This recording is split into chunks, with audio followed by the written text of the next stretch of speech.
the deaf and blind woman who became a famous teacher.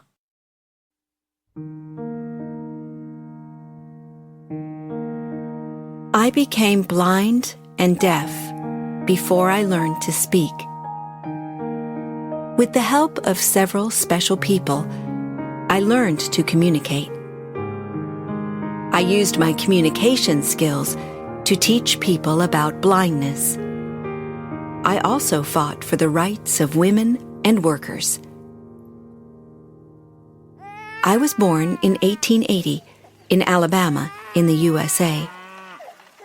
When I was 19 months old, I became very sick with meningitis, a disease of the brain. I got better after the illness, but unfortunately I couldn't see or hear anymore. I found it very difficult to learn, and I became very angry. I was able to think, but I could not communicate my thoughts. It was a very difficult time for me and for my parents.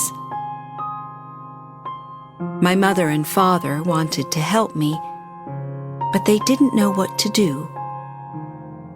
Fortunately, I began to communicate with Martha Washington, who was 6 years old, and the daughter of our cook. We created our own sign language when we played together. I enjoyed learning from Martha, but my mother realized that I needed professional help. In 1886, my mother learned about the work of Alexander Graham Bell, the inventor of the telephone.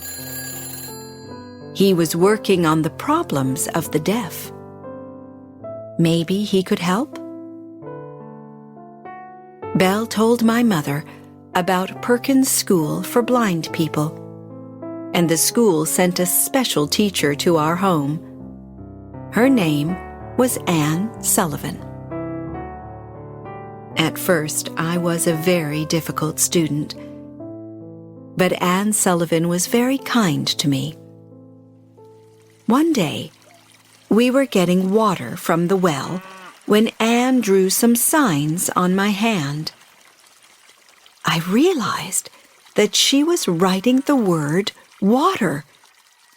I was so excited. Within a few hours, I could read more than 30 different words. At last, I could communicate with other people, and they could communicate with me. Anne helped me to escape from my lonely world.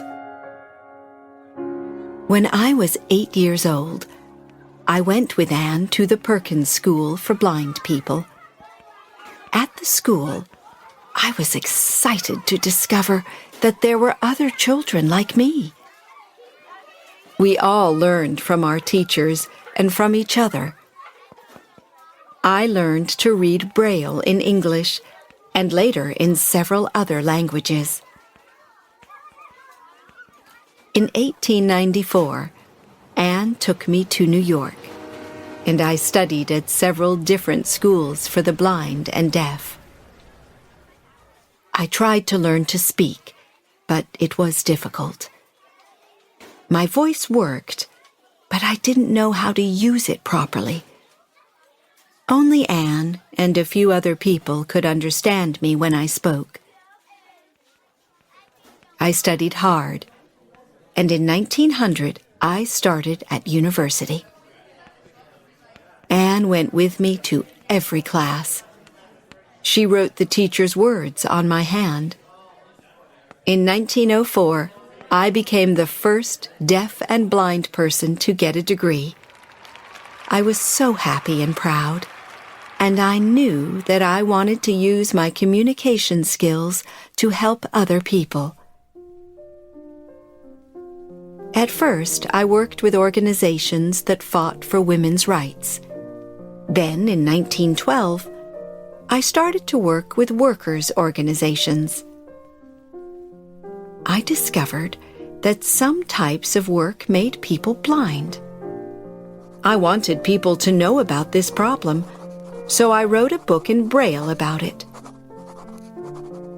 In 1915, I started my own organization, Helen Keller International, which still teaches people about blindness.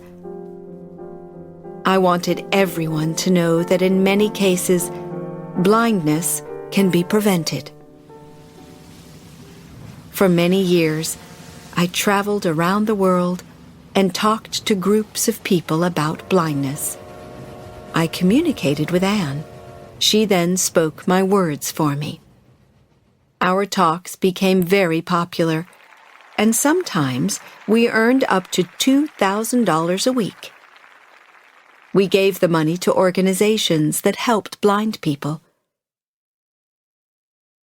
When Anne became ill, Polly Thompson became my guide. Unfortunately, in 1936, Anne died. She did so much for me, and I never forgot her. With the help of several special people, I wrote 12 books about my beliefs. I became famous because of the talks and the books.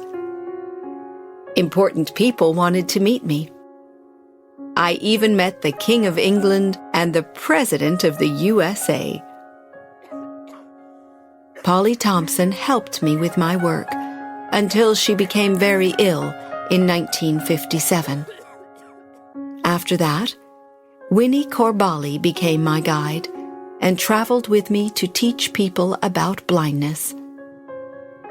Our work was helped by a theater play, The Miracle Worker, about the life of Anne Sullivan.